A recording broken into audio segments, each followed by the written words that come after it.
Bonjour à tous et bienvenue dans le 18h de Public Sénat. Bonsoir Saveria Rojek. Bonsoir Pierre-Henri. Les titres de l'actualité de ce vendredi. L'Irlande qui devrait retourner aux urnes à l'automne. Les 27 pays de l'Union ont levé aujourd'hui à Bruxelles les derniers obstacles pour un nouveau référendum sur le traité de Lisbonne.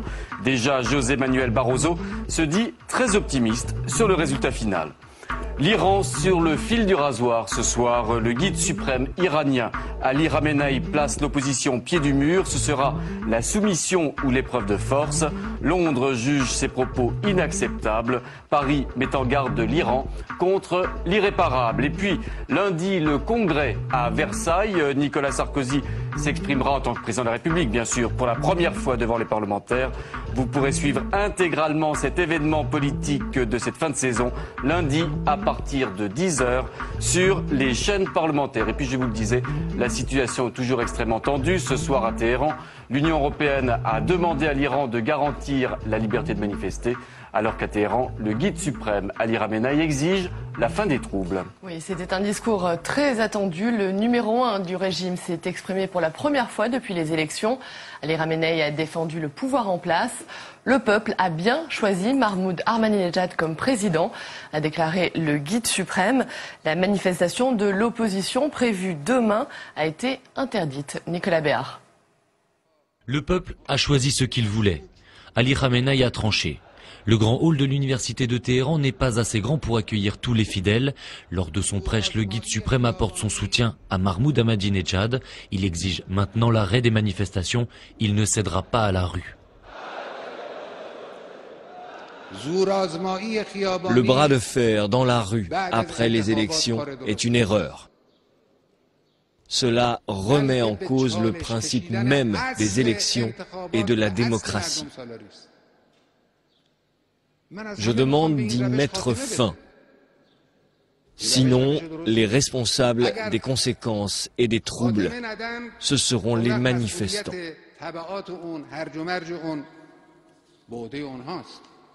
Une façon de déclarer les rassemblements pro-Moussavi illégaux. C'est la première fois que le grand ayatollah prend la parole depuis l'élection présidentielle. Il écarte officiellement toute probabilité de fraude électorale et s'en prend aux pays occidentaux qui ont mis en doute les résultats du scrutin. Aujourd'hui, l'oligarchie tente d'imposer l'unité. Il n'y a pas de discussion à propos de vainqueurs ou de vaincus. La nation tout entière est victorieuse, tout comme les 40 millions d'électeurs. Vous savez, nous sommes une famille et nous devons nous rassembler et continuer à bâtir le pays. Lors du Conseil européen, les 27 ont aujourd'hui appelé Téhéran à laisser le peuple se rassembler et s'exprimer pacifiquement. Demain, un nouveau rassemblement de l'opposition est prévu. Après 6 jours de manifestations toujours plus massives, le bilan est de 10 morts selon Amnesty International. En France, une question, l'économie française sortira-t-elle du rouge dès la fin de cette année? C'est en tout cas ce que prédit l'INSEE. La France va connaître cette année la plus forte contraction de son PIB depuis l'après-guerre, moins 3%. Mais l'activité devrait redémarrer début 2010. Le chômage, en revanche, va continuer à augmenter. Il pourrait dépasser la barre des 10% à la fin de l'année. Marie Hospital. Non, non, non à cette fusion bidon. Les agents de Pôle emploi ne sont pas prêts de décolérer. Selon les dernières prévisions de l'INSEE, le chômage devrait continuer d'augmenter dans les mois qui viennent. Il atteindrait 10,1% de la population active fin 2009, soit son niveau le plus élevé depuis 10 ans. Côté activité économique, a priori, selon l'INSEE, le fonds a été touché. La France va connaître cette année la plus forte contraction de son PIB depuis l'après-guerre. Il va reculer de 3% en 2009, mais il y a de la lumière au bout du tunnel. D'après l'INSEE, l'activité devrait cesser de baisser au dernier trimestre de l'année. Le gouvernement, lui, prévoit même une timide reprise avec une croissance de 0,5% l'année prochaine. Parmi les signes encourageants, la baisse des tensions sur les marchés financiers, les premiers effets des plans de relance et la consommation des ménages qui progresse certes modérément mais qui ne baisse pas. La principale source d'inquiétude reste donc bien le chômage. S'il continue d'exploser, comme le fait craindre la multiplication des plans sociaux, il menacera la reprise. Europe, José Manuel Barroso se dit très optimiste pour un futur oui irlandais au traité de Lisbonne. Les 27 toujours réunis en sommet à Bruxelles ont donné des garanties à Dublin. Le nouveau référendum pourrait d'ailleurs se tenir en octobre. Autre sujet majeur du jour, la régulation financière. Alors que la crise secoue toutes les économies du continent, la Commission doit trouver un compromis sur la régulation des marchés. Alain Ritchie, Anne-Louise Oran. Va-t-on vers un Bretton Woods 2 ? En 1944, plus de 40 nations signent des accords sur le système financier international. En 2009, avec la crise financière, les États-Unis et l'Europe s'organisent pour réguler les marchés. Au moment où les États-Unis se dotent d'un système, envisage de se doter d'un système contraignant, l'Europe ne va pas donner l'impression d'être en arrière de la main. En Europe, le Conseil européen veut créer 3 agences pour superviser les banques, les compagnies d'assurance et les marchés financiers. Mais pas question pour la City de Londres de se voir imposer des décisions venues de Bruxelles. Les Anglais ont imposé une limite au pouvoir de ces agences. Et ces décisions se font sur un bras de fer. Très clairement un bras de fer schématiquement entre les pays continentaux, France, Allemagne qui veut un système très contraignant, juridiquement très organisé et notamment pouvant surveiller et même éventuellement sanctionner les établissements, et de l'autre côté, le Royaume-Uni. D'ici l'automne, la Commission européenne doit faire des propositions législatives pour concrétiser cette réforme. Aux États-Unis, il y a la même volonté de réguler la finance par un contrôle renforcé de la Banque centrale américaine sur les institutions financières et par la création d'une agence de protection des consommateurs de produits financiers. Il n'y a pas de différence fondamentale. Disons que aussi bien aux États-Unis qu'en Europe, l'idée c'est de renforcer le contrôle. Voilà. C'est d'aller vers des contrôles de plus en plus contraignants, de plus en plus bureaucratiques. Ces propositions américaines et européennes ne sont qu'une première étape. Il va falloir ensuite convaincre à l'intérieur même des États-Unis et de l'Union européenne. Puis l'axe atlantique va essayer de prêcher la bonne parole lors du G20 de Pittsburgh en septembre. Après leur succès aux européennes, les Verts se sentent pousser des ailes. À Paris, les Verts ont largement devancé le PS aux élections européennes. Résultat, ils comptent bien réitérer l'exploit au régional de 2010. Jusqu'à présent alliés des socialistes en Ile-de-France, ils ont décidé de se lancer seuls dans la bataille. Reportage Jean-Baptiste Daoulas et Hélène Levert. À 9 mois des élections régionales, les appétits s'aiguisent. À ma droite, Valérie Pécresse, tête de liste UMP, et à ma gauche, Jean-Paul Huchon, président sortant de la région Île-de-France. Un duel annoncé que voudrait troubler Jean-Vincent Placé, candidat des écologistes. Après leur succès aux européennes, les Verts ne veulent plus entendre parler de liste d'union avec le PS. Je crois qu'en termes d'urgence écologique, c'est trop faible et il faut aller bien au-delà. Et au lieu d'essayer de rentrer dans des petites combines d'antichambre ou des petites négociations d'apparatchiks, moi je préfère que ce soit les électrices et les électeurs qui tranchent non pas le conflit, mais le débat bien légitime entre la social-démocratie et l'écologie. Un débat qui pourrait mettre en péril l'union entre les socialistes et les Verts. Depuis 10 ans, ils dirigent la région main dans la main. Pour l'instant, chacun dit vouloir éviter les petites phrases, mais Jean-Paul Huchon met en garde contre les risques de division. Ça serait vraiment dommage que pour une espèce de division qui n'a pas lieu d'être, puisqu'on a tout voté et tout travaillé ensemble, il y ait un risque d'être défait par quelqu'un qui ne connaît pas grand-chose à la région Île-de-France, pour une raison d'ailleurs très simple, c'est qu'elle n'y est pratiquement jamais venue. En attendant, les tensions à gauche font les affaires de Valérie Pécresse. La candidate renvoie dos à dos le PS et les Verts. Les enseignements de ces européennes, c'est que les électeurs votent pour ceux qui répondent à la question qui est posée. Et la question régionale qui sera posée, c'est quelle région voulons-nous ?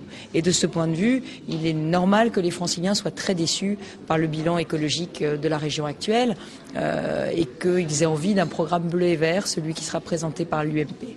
Bleu, rose ou verte, l'écologie est déjà un des grands enjeux des élections régionales.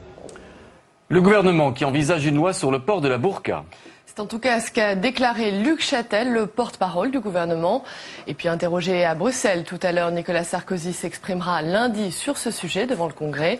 Martine Aubry pour le PS s'est dit ce matin contre les solutions simplistes. Et oui, c'est une première dans l'histoire de la Ve République. Nicolas Sarkozy qui s'exprimera devant le Congrès. L'ensemble des parlementaires, ce sera lundi. Moins d'un an après la révision constitutionnelle, le chef de l'État va faire usage de ce nouveau droit. Une initiative qui avait choqué à l'époque opposition et certains membres de la majorité. Mais pour Nicolas Sarkozy, il s'agit avant tout de revaloriser le rôle du Parlement en lui donnant la primeur de sa politique. Alain Ritchie. Savez-vous que si le président de la République, quel qu'il soit, veut s'adresser au Parlement, il doit faire lire aujourd'hui un message par un tiers que les parlementaires écoutent sans broncher, debout. Je souhaite donc que soit étudiée la possibilité que le président de la République puisse s'exprimer au moins une fois par an devant le Parlement pour expliquer son action et pour rendre compte de ses résultats. C'était en 2007. Au lendemain de l'élection présidentielle, Nicolas Sarkozy voulait un président fort. D'ailleurs, dès 2006, le ministre candidat pensait déjà venir expliquer directement sa politique aux parlementaires.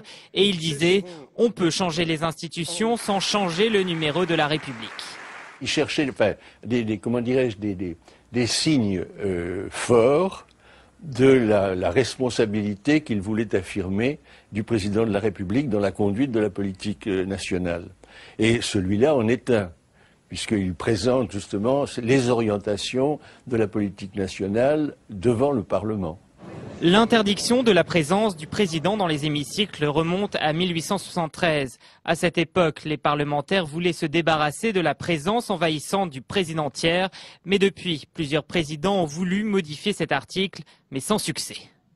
Il n'est pas normal que le chef de l'État ne puisse pas s'adresser au Parlement et qu'il doive le faire en s'adressant au pays. Voilà, c'était les propos sténographiés du général de Gaulle en 1961. 48 ans plus tard, Nicolas Sarkozy y est parvenu. Il aura ensuite attendu 11 mois avant de se livrer pour la première fois à cet exercice. Voilà, et avec nous sur ce plateau, Jean Gicquel, vous êtes professeur de droit constitutionnel, ça tombe bien pour parler du Congrès à la Sorbonne. Alors, c'est toujours un grand moment institutionnel, bien sûr, et politique que ce Congrès. Celui-là en particulier, celui de lundi prochain. Oui, c'est effectivement une première, et la première application de l'article 18 de la Constitution tel qu'il a été révisé le 23 juillet dernier, et qui fait que désormais la France va, de ce point de vue-là, se moderniser. Et il faut rappeler quand même que, en matière de communication, l'article 18 prévoit désormais deux procédés. Le procédé classique, anachronique du droit de message et la venue en personne du chef de l'État devant le Congrès. Alors, si vous me permettez, quand on prononce le mot Congrès, je crois qu'il est de bon ton de rappeler qu'aujourd'hui le Congrès se conjugue au pluriel. Alors je laisse de côté le Congrès de la Nouvelle-Calédonie, cette assemblée qui décidera demain du sort de la Nouvelle-Calédonie au sein de la République française, mais au sein du droit de la République, il y a au moins aujourd'hui 3 congrès.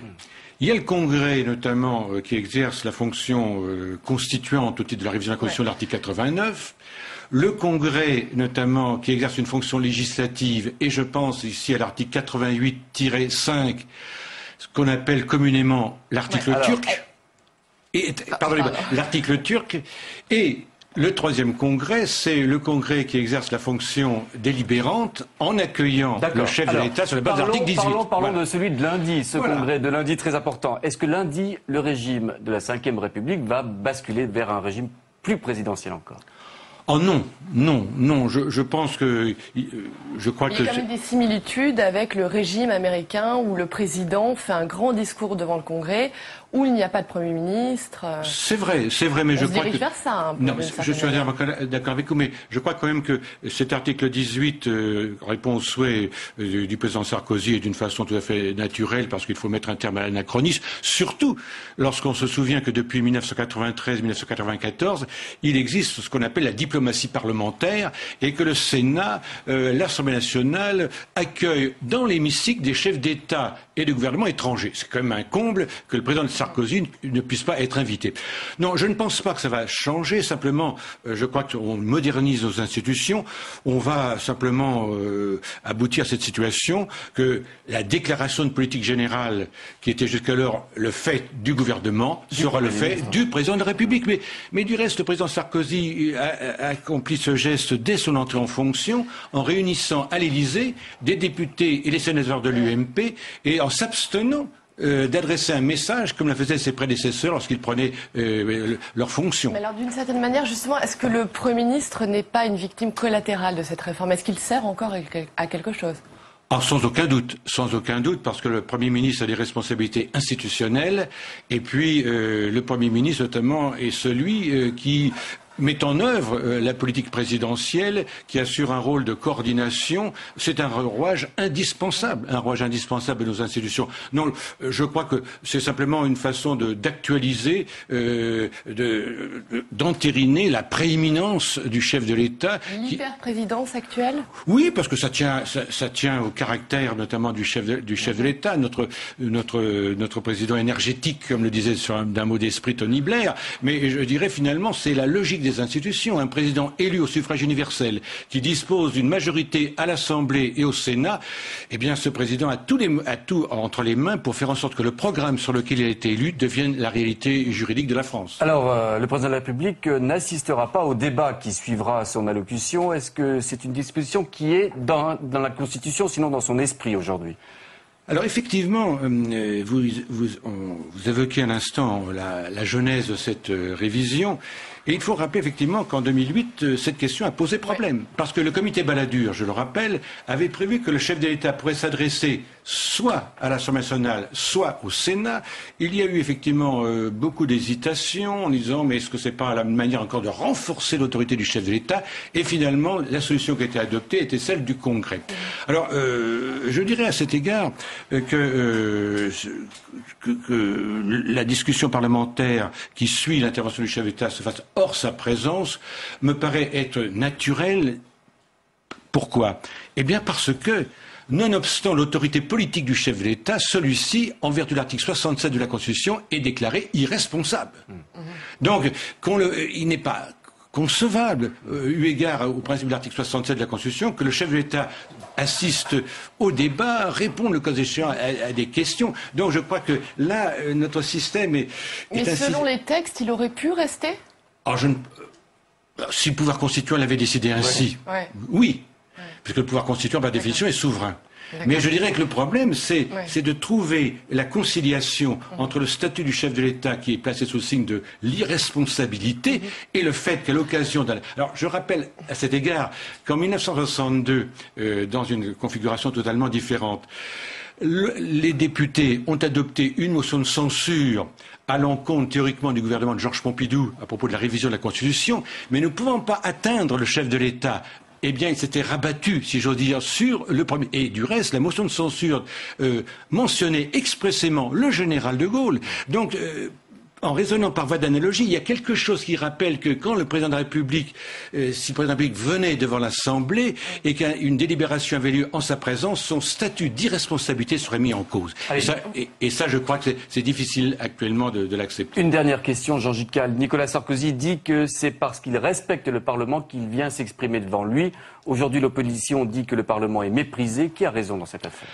Alors écoutez, d'un point de vue, on peut répondre de deux façons. D'un point de vue politique, il est bien évident que la révision de 2008 réévalue le rôle du Parlement. Le Parlement est de retour, ce n'est plus le Parlement souverain d'avant 1958, ce n'est plus non plus le Parlement soumis tel qu'on l'a connu en 1958. Donc c'est vrai qu'entre-temps, eh bien, le fait majoritaire a transformé les rapports entre les pouvoirs publics et fait désormais que ce sont des relations de solidarité qui existent entre le gouvernement et sa majorité, alors que c'était sous le signe de l'adversité que la Constitution de 58 avait été rédigée. Ça, c'est pour la lecture, je dirais, politique. Lecture juridique maintenant. Eh bien, sur ce point... De manière très courte, hein. Oui, sur ce point. Je me permets quand même d'appeler votre attention sur le premier objet de la révision qui aura lieu lundi matin, la réforme du règlement. Allez-y. Alors, effectivement, cette réforme du règlement la manière dont cela se présente me paraît quand même assez discutable parce que le règlement, c'est la loi intérieure d'une assemblée et le règlement manifeste l'autonomie de l'assemblée. Et dire que c'est l'exécutif notamment qui décide d'une modification d'un règlement, cela me paraît être contraire au principe et notamment celui de la séparation des pouvoirs. Merci beaucoup Jean Gicquel. Ce règlement et cette révision du règlement du Congrès, eh bien vous pourrez le suivre en intégralité et en direct sur les chaînes parlementaires à partir de lundi, à partir de 10h. C'est la fin de ce journal. Merci d'avoir été avec nous. Tout de suite, c'est un monde, l'actualité internationale vue par Caroline Delage, suivi de Bibliothèque Médicis présenté par Jean-Pierre Elkabbach. Bon week-end Saveria. Très bonne soirée. Bon week-end à tous. Bon week-end.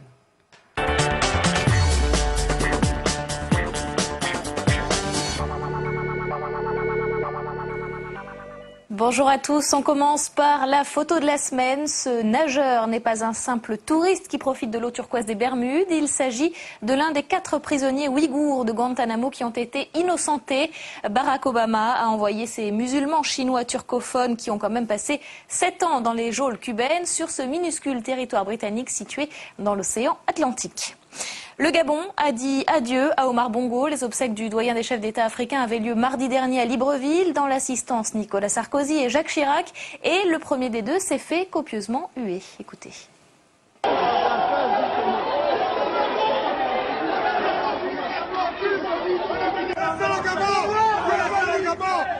président, votre France est malade en ce moment. Réglez vos problèmes, laissez le Gabon tranquille.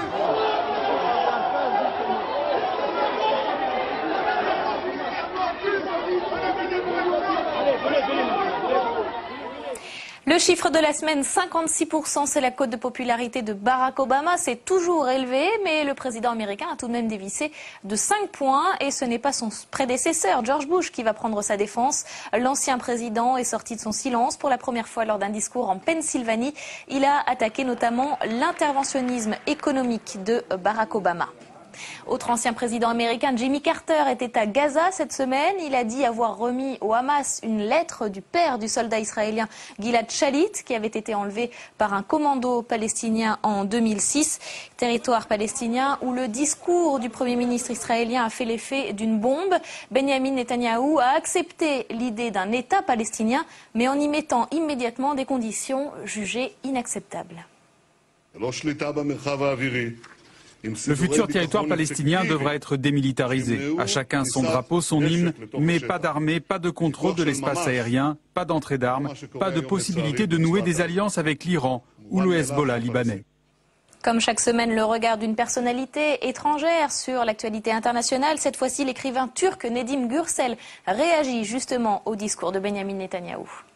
Il y a une injustice, une très grande injustice à l'égard du peuple palestinien. Obama a perçu plutôt comme quelque chose de positif le discours de M.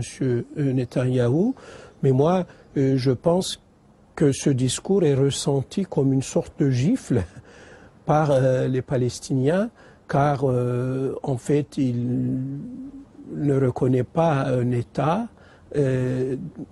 palestinien avec les prérogatives d'un État, c'est-à-dire avec évidemment ses forces de sécurité, etc. Singes électrocutés, cancer venimeux, vendeurs de yaourts, ce sont quelques-unes des injures préférées des 2 nouveaux députés roumains élus au Parlement européen. Alors pour faciliter le travail des traducteurs, le quotidien Quotidianul a publié un petit dictionnaire roumain-anglais. Au moins leurs collègues du Parlement européen seront en mesure de leur répondre. C'est l'actualité qui a fait la une toute la semaine. En Iran, les partisans de Mir Hossein Mousavi contestent dans la rue le résultat de l'élection présidentielle du 12 juin dernier. Même les footballeurs de l'équipe nationale ont choisi leur camp. Lors du match de qualification pour la Coupe du Monde, ils se sont affichés ouvertement en vert, la couleur du candidat réformateur. Alors que la contestation gagne même le clergé, Mahmoud Ahmadinejad compte quelques soutiens à l'étranger, notamment en Russie où il s'est rendu cette semaine, ou encore au Venezuela. Le président Hugo Chavez dénonce une campagne de discrédit. Et lors de la prière du vendredi, le guide suprême Ali Khamenei a confirmé la réélection de Mahmoud Ahmadinejad et a interdit toute manifestation d'opposition. Mais la résistance contourne la censure et s'organise notamment sur la toile. Le buzz internet de la semaine est signé Paul Bouffard. L'opposition iranienne a trouvé son mode de révolution. Réseau terrestre verrouillé, communication classique bâillonnée, les manifestants organisent la lutte depuis Internet. Sur Facebook, Mir Hossein Mousavi dispose d'un profil où se pressent plus de 60 000 soutiens. Révolution twitterisée aussi. Quand les SMS ne passent plus, les Iraniens communiquent par microblogging. Washington intervient pour préserver le réseau et les messages courts d'information envahissent le monde instantanément. Contournez la censure chaque jour sur le compte YouTube Mousavi 1388. Les partisans de l'ex-candidat publient des vidéos.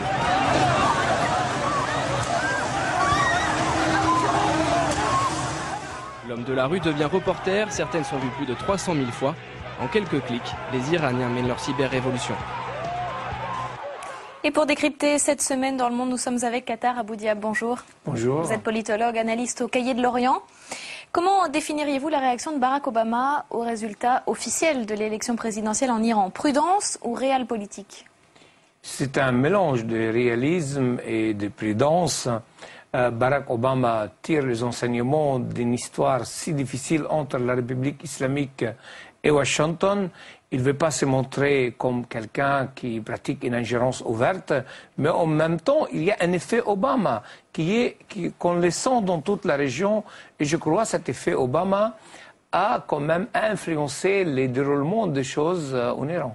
Chez les partisans de Mir Hossein Mousavi, vous voulez dire? Je pense chez les partisans de Mir Hossein Mousavi. Dans l'utilisation des nouvelles technologies, en tout cas, c'est vrai. Facebook, Twitter, on l'a vu dans le sujet à l'instant. L'utilisation de nouvelles technologies d'une part, l'intervention du département d'État pour laisser certains outils d'Internet fonctionner en faveur des opposants, et en même temps, le nouveau langage adressé soit aux Iraniens, soit au monde musulman, contribue à ne pas donner aux conservateurs et aux forces radicales plus d'effet sur la rue, comme c'était le cas sous l'ancienne administration américaine. Mais quand même, il a dit que la politique de Mir Hossein Mousavi, finalement, ne serait pas si différente de celle d'Ahmadinejad. Ce qui fait qu'un éditorialiste conservateur l'a dit qu'il était du côté de Mahmoud Ahmadinejad. Pourquoi cette position, à votre avis? Ce n'est pas le cas. Je pense qu'il a dit ça, car c'est vrai, selon le norme de la République islamique iranienne, c'est le guide suprême, l'ayatollah Ali Khamenei, qui décide. Il a les champs réservés de politique étrangère, de la défense, de la sécurité, de la juridiction, de tout ce qui est juridique dans le pays. Et donc, pour cela, le président de la République en Iran n'est presque que comme un premier ministre ici. Et pour cela, donc, c'est un constat de réalisme politique, mais en même temps, Obama insiste pour qu'on ne le présente pas comme quelqu'un qui manipule à distance ce qui se passe à Téhéran. Je pense moins d'interventionnisme, moins d'intérêt, donne aussi plus de force aux démocrates iraniens dans leur combat difficile. Alors, ça faisait longtemps que les États-Unis n'avaient pas mis une telle pression sur Israël pour aller vers la solution des deux États, État israélien et État palestinien. Et pourtant, le discours de Benjamin Netanyahou donne l'impression de s'adresser plutôt à son électorat de droite que de respecter les demandes des États-Unis. Est-ce que Obama, là-dessus, a perdu une bataille ? Il n'a pas perdu une bataille. Moi, j'ai l'impression quand même qu'Obama est arrivé presque 5 ans plus tard.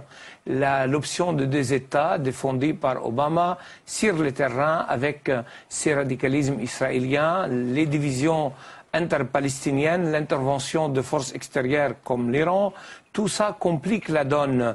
Mais il ne faut pas perdre espoir. C'est un conflit qui nous donne parfois l'impression qu'il est insoluble, mais rien de fatal en politique.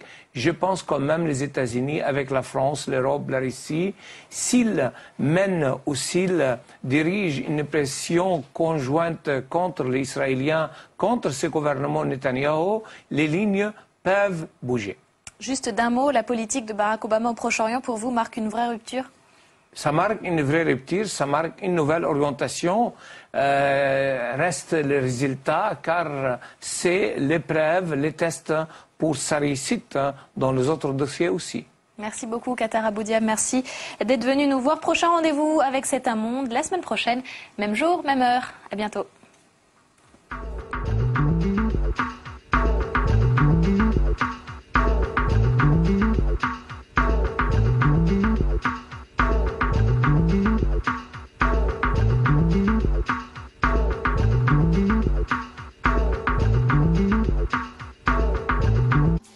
c'est un rendez-vous historique que Nicolas Sarkozy fixe aux parlementaires. Pour la première fois depuis la réforme des institutions, le président de la République s'adressera directement aux députés et aux sénateurs. Le Congrès de Versailles, un événement à suivre en direct et en intégralité, lundi à 10h et 14h30 sur les chaînes parlementaires.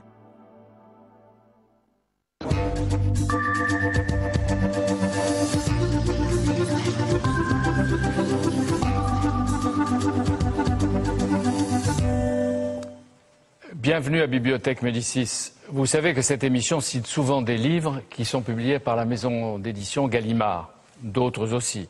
Mais Gallimard aura bientôt 100 ans. Et la revue créée à l'origine, la NRF, si célèbre, a déjà 100 ans cette année en 2009. Gallimard, tout l'univers connaît le nom et les unes de Gallimard. En voici quelques-unes, mais vous les avez tous en mémoire ou en tête. Qui aime dialoguer avec des écrivains classiques, qui aime découvrir les futurs talents de la littérature, sait que Gallimard est à sa place un symbole mondial de la culture, avec un fonds de documents inédit, important, pour ne pas dire considérable. C'est une dynastie, Gallimard, c'est une dynastie, une famille, souvent divisée, qui aujourd'hui est conduite et inspirée par le petit-fils du fondateur Gaston Gallimard, par vous, Antoine Gallimard. Merci d'être ici avec nous et d'accepter pour Bibliothèque Médicis d'apparaître un peu, de vous livrer un peu. D'où vient chez vous ce goût de la réserve et de la discrétion? Je dirais à la fois, c'est une tradition familiale. Mon grand-père Gaston, donc, qui a créé cette maison d'édition en 1911, disait que l'éditeur devait rester dans la cuisine, dans l'arrière-boutique. Et je trouve que cette considération me convient tout à fait, parce que moi-même, sans être exagérément timide, je suis plutôt d'un naturel réservé. Je pense qu'un éditeur, vous savez, c'est à la fois comme un galériste. Je dirais. On choisit ses auteurs, on décide de les accompagner. Donc c'est aux auteurs plutôt de se mettre sur le devant de la scène. Quoique aussi les auteurs n'aiment pas toujours se mettre sur le devant de la scène. Et c'est un parcours difficile, sans doute semé de beaucoup d'obstacles et d'intérêts avant d'arriver là où vous êtes. C'est une bataille pour maintenir l'indépendance du nom. À un moment, il y a beaucoup de concurrence à la fois à l'échelle nationale et internationale face aux technologies qui sont en train de changer. Éditer, qu'est-ce que c'est? C'est à la fois un combat, une chance et peut-être même un miracle quand on survit et quand on se développe. Oui, je crois qu'éditer au départ, effectivement, c'est plus l'idée de dire on a une conviction de publier tel ou tel auteur. Ça participe plus vraiment d'un projet intellectuel. Quand mon grand-père reconnaît sa très grave erreur de ne pas publier Marcel Proust, de lui-même, il prend sa charrette à bras et va chercher des exemplaires chez Grasset qu'il avait publiés à compte d'auteur pour remettre en accord avec Proust sa propre couverture. C'est vraiment une conviction. Ça peut être aussi mais un grand... à l'origine de votre action, qu'est-ce qu'il y a? Vous pensez à l'immédiat, c'est-à-dire il faut que tel ou tel livre soit rentable tout de suite, ou alors à la durée? Alors, on peut penser les deux. Je pense qu'un éditeur, c'est un peu comme un pêcheur dans son village. On est dans une sorte de microéconomie. Les fonds ne sont pas toujours très poissonneux. Le jour où vous avez suffisamment pour nourrir votre village, je veux dire, il faut à ce moment-là s'arrêter de pêcher. Et je pense qu'il y a... Et en ce moment, il y a beaucoup de poissons? Il y en a eu beaucoup, d'autres le diront. Il y en a toujours plus qu'on croit, mais ce sont des poissons souvent timides qui se cachent sous les roches. Il faut aller les chercher. Il faut aller les chercher. Et Gaston Gallimard fut obligé de reconnaître qu'il était aussi un commerçant. Est-ce que vous vous considérez comme un chef d'entreprise ou un éditeur qui découvre des auteurs et qui essaie de les faire connaître? Je pense qu'il était avant tout un collectionneur. Il voulait avoir les meilleurs auteurs autour de lui et il n'avait de cesse de leur écrire pour les convaincre de venir chez lui. C'était vraiment un collectionneur. À la fois j'ai cet héritage intellectuel, patrimonial, je veux dire une certaine surface. Et donc il faut à la fois ne pas rétrograder, je veux dire, en termes de situation économique, parce qu'on a des salariés, et en même temps il ne faut pas trop essayer de déchoir sur un plan de la qualité. Oui, ça c'est important, déchoir et puis pour vous, il faut constamment faire ses preuves, parce que je suppose qu'il ne suffit pas de s'appeler Gallimard pour diriger Gallimard, il faut le mériter. Oui, c'est sûr. Bon, c'est-à-dire que, en tout cas, au moins, il faut chaque année, il faut prouver que voilà, on ne s'est pas trop trompé. Donc, c'est vrai que c'est à la fois un exercice toujours très tendu, mine de rien. C'est pas facile, et en plus, c'est pas parce que vous avez derrière vous un programme extraordinaire, un catalogue formidable, que ça peut forcément vous donner des leçons pour l'avenir. Est-ce que vous vous considérez, Antoine Gallimard, comme un homme de pouvoir ou à travers vos auteurs, un homme d'influence? Ni l'un ni l'autre. Je pense qu'on peut avoir une influence souterraine, de reconnaître l'importance de certains auteurs. Bon, on n'attend pas à la maison Gallimard de reconnaître, je sais pas, l'importance d'Assad ou un moment de saluer le travail d'Hervé Guibert ou de Pierre Guillotat. Mais je pense qu'on a un travail souterrain très important qui ne se reconnaît pas aujourd'hui, justement à la fois comme miroir de notre époque sur ce qui se fait dans sous ses travers, dans ses recoins, et puis en même temps, voilà, à un moment ou à un autre, déclarage. Quand on a publié, par exemple, Les Bienveillantes, qui ont une très bonne courte, très bien marché, je veux dire, ça a été un petit choc culturel, parce que brusquement, c'était considéré comme une nouvelle étape sur une écriture vue de l'intérieur, comment ça se passe dans la tête d'un nazi. Voilà, c'était ça fait débat dans toute la société française, et ça s'est imposé en France plus que dans d'autres pays. Mais je pense que vous n'oubliez pas Céline, qui eut l'idée mêlée avec ses éditeurs et avec votre grand-père, et qui est citée dans le livre de Cécile Gilbert, que j'avais eu il y a longtemps, qui est publié en 1994 à la NRF, Saint-Simon ou l'encre de la subversion. Céline disait « Je me fous totalement de ce que l'éditeur peut penser de mes livres. Son goût est forcément mauvais.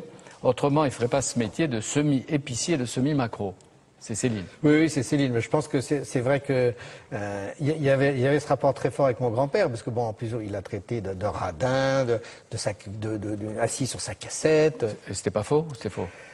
Il y avait les deux. Il y avait les deux. Il pouvait l'être comme il pouvait être aussi généreux. Vous êtes comme ça, vous aussi? Il a été généreux avec Jean Genet, il a aidé Henri Thomas. Non, c'était pas faux. Pierre Assouline, qui a publié une biographie désormais classique et qui est diffusée en folio chez Gallimard, de votre grand-père, Gaston Gallimard. C'est un livre désormais classique et indispensable. Il disait que Gaston fut l'auteur d'aucun livre, mais qu'il les a tous signés en bas de la couverture et non comme les écrivains. C'est pas mal que le nom soit là. Alors, avec vous vont participer à cette émission de Bibliothèque Médicis deux des écrivains sur lesquels apparemment vous comptez, Philippe Forest et Cécile Gilbert, on va les voir tout à l'heure. Mais là, à l'instant et tout de suite, Alban Cerisier, voilà, il est là, il nous rejoint pour un moment. Merci, depuis 15 ans, vous êtes la mémoire, l'archiviste de la maison. Et vous n'avez pas connu personnellement Gaston Gallimard, bien sûr, mais vous connaissez son rôle essentiel dans la maison d'édition et en même temps dans la création de la NRF. Oui, surtout de la maison d'édition. En fait, il a été appelé par André Gide, qui avec un certain nombre de ses amis ont créé cette nouvelle revue française en 1908-1909. Et puis très vite s'est imposée l'idée qu'il fallait adosser à la revue une maison d'édition pour pouvoir publier en volume les auteurs publiés dans la revue, Claudel, plus tard Drieu-La Rochelle. Les plus grands noms de cette époque. Voilà. Et la revue explique dès le début qu'elle n'a d'autre programme que de publier de l'excellent, de fond et de forme. Ça s'adresse à un public d'un certain niveau avec une grande exigence. Voilà, une grande exigence et de la littérature avant tout, bien sûr. La littérature avant tout. Et donc Gide va mettre en œuvre, il va s'impliquer énormément dans ce projet. Vous racontez dans le livre une histoire de la NRF chez Gallimard, qu'au début, c'est André Gide qui rémunère lui-même avec ses propres sous les signateurs de la revue. Exactement. En fait, la revue n'a pas d'existence juridique. Donc, c'est André Gide et Jean Schomberger, qui était son ami, l'ami de Gaston également. Et en 1911, ils appellent Gaston Gallimard pour venir auprès d'eux, pour devenir le gérant de cette maison d'édition. Donc, le destin de la revue et de la maison d'édition vont donc être très, très liés. Et donc, celui de Gide et de Gaston Gallimard. Et alors, ils vont se positionner tout de suite contre une littérature qui ne leur plaît pas à l'époque. Oui, c'est-à-dire c'est la littérature de Bouvard, une littérature de la facilité. Enfin, il y a vraiment une idée que la littérature naît de l'effort, de la discipline, de la maîtrise de la langue. C'est le côté très classique de la NRF. Et puis en même temps, cette attirance pour l'extérieur, pour les extérieurs. Il y a un côté la NRF au grand air, si vous voulez, dans leur projet. Il faut aller vers Giraudoux, il faut aller vers Morand, le cosmopolitisme, etc. Donc très très vite, il y a ce double aspect classicisme et grande ouverture. Oui, oui. C'est ce qui fait sa modernité. Et ils ont des modèles littéraires qu'ils défendent défendre, qu'ils vont promouvoir. Oui, enfin, il y a des modèles anciens, comme Goethe, par exemple, Homère, bien sûr. Enfin, c'est très très fort. Baudelaire, le poète de la modernité. Donc ça, c'est très important. Ils n'aiment pas les Goncourt, les frères Goncourt. Ils n'aiment pas les Daudet. Quand on pense après combien de batailles vous avez menées pour avoir des Goncourt, pour couronner Gallimard, Grasset, Le Seuil, etc. La même chose pour l'Académie. Ils sont contre l'Académie et quand on voit le nombre d'écrivains ensuite qui sont entrés à l'Académie, ça fait sourire. Oui, et les hommes de la NRF, de la Nouvelle Revue Française, et Gaston Gallimard, comprennent vite que le XXe siècle peut être comme le XIXe, un siècle de romans.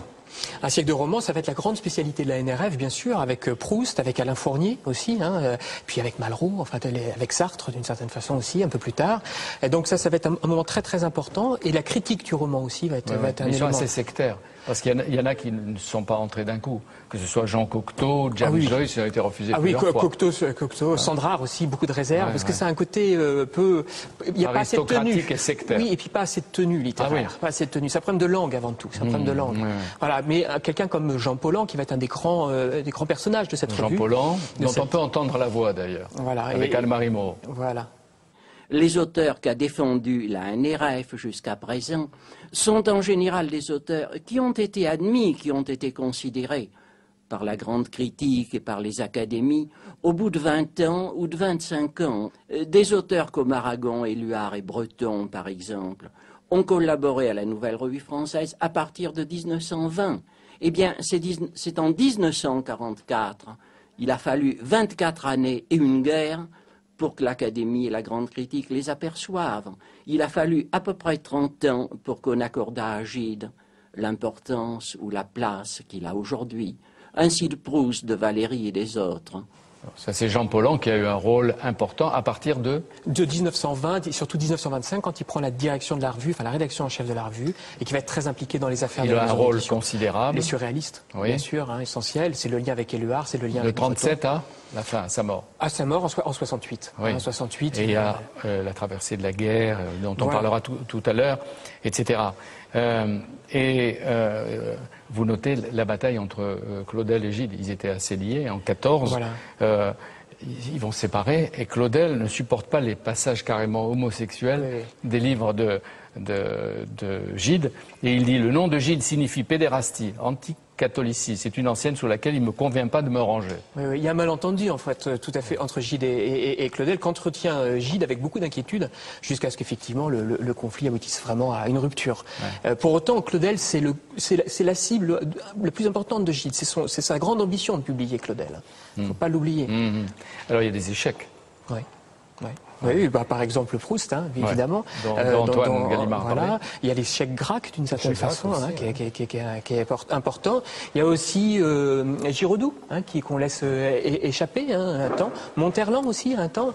Et puis il y a des échecs aussi qui s'avèrent être qui sont suivis de retrouvailles et qui sont finalement intégrés dans le fond de la maison, comme Céline viendra rejoindre la maison, Yourcenar viendra rejoindre la maison. Donc Paul Morand, bien sûr. Il y a aussi le cas de Albert Cohen, que Gaston Gallimard soutient pour une revue qui publie en 1922. En 1922, il va publier Les Manches Clos, il va publier, et puis c'est en 1968, donc 46 ans après être entré avec votre grand-père chez Gallimard, qui va publier Belle du Seigneur. Voilà. Ça, c'est pour moi le plus bel exemple en fait d'une fidélité à un auteur, et puis surtout que l'édition se déploie dans une durée qui est finalement assez longue. Alors ça a failli ne pas se faire, parce que Belle du Seigneur était beaucoup plus volumineux que ça n'est aujourd'hui. C'est pas si mal, parce que bon, c'est près de 1000 pages. Et en fait, il y avait à côté de Belle du Seigneur un autre texte qui a été coupé par mon grand-père qui s'appelait Les Valeureux. Cohen était très malheureux parce qu'on lui demandait justement de couper Belle du Seigneur pour faire donc ces deux livres. Et il appelle sa femme en disant: chérie, c'est affreux, les Gallimards sont des gens épouvantables, on nous assassine. Et Les Valeureux ont été publiés. Mais il a accepté quand même d'être en partie. Il y a différents moments forts dans l'histoire de la NRF, y compris les deux guerres, on va vite, mais il y a eu un moment où vous avez dû vous demander chez les Gallimards si vous ressortiez la NRF. Oui, non. D'abord, elle n'a pas été autorisée pendant 5 ans, ou vous l'avez lâchée dans une sorte de marchandage. Un peu plus même. Elle reprend en 53. En 53, et donc elle ferme en 43. C'est près de 10 ans. Il y aura des grands noms. Alors vous pouvez en citer. Oui, c'est-à-dire que Paulan qui reprend la NRF, c'est Céline qui va revenir, bien sûr. Il y a Saint John Perse va être à nouveau le grand poète de la revue. Et puis après Rob Grillet, Foucault, bien sûr. Le Clésio, très important. Tournier viendra également. Et puis Jacques Réda, le poète Jacques Réda, qui sera très présent. Et puis là, elle a aussi cette ouverture vers la littérature étrangère, qui est très importante, et aussi la critique littéraire, et puis le cinéma. Elle aura donc joué un grand rôle, la NRF, dans l'histoire littéraire, comme projecteur et complément de votre maison d'édition. Elle aura eu donc un rôle utile, elle a été une sorte de citadelle bien gardée, mais aujourd'hui, qu'est-ce qu'elle devient? C'est une bonne question. Question très embarrassante. D'abord, aujourd'hui, est-ce que les revues, c'est comme le temps des cerises, est-ce qu'il n'est pas passé? Non, il y a des revues qui marchent. Il y a des revues qui marchent, oui. Il y a notamment chez nous, par exemple, on a les temps modernes de Lanzmann, on a le débat animé par Pierre Nora. On peut citer aussi la revue L'Infini de Philippe Solers. Et puis il y a d'autres revues, la revue des Deux Mondes, tout ça. Mais enfin, c'est plus du tout, Alban peut le dire, c'est plus du tout comme ça a été autrefois. Je pense qu'aujourd'hui,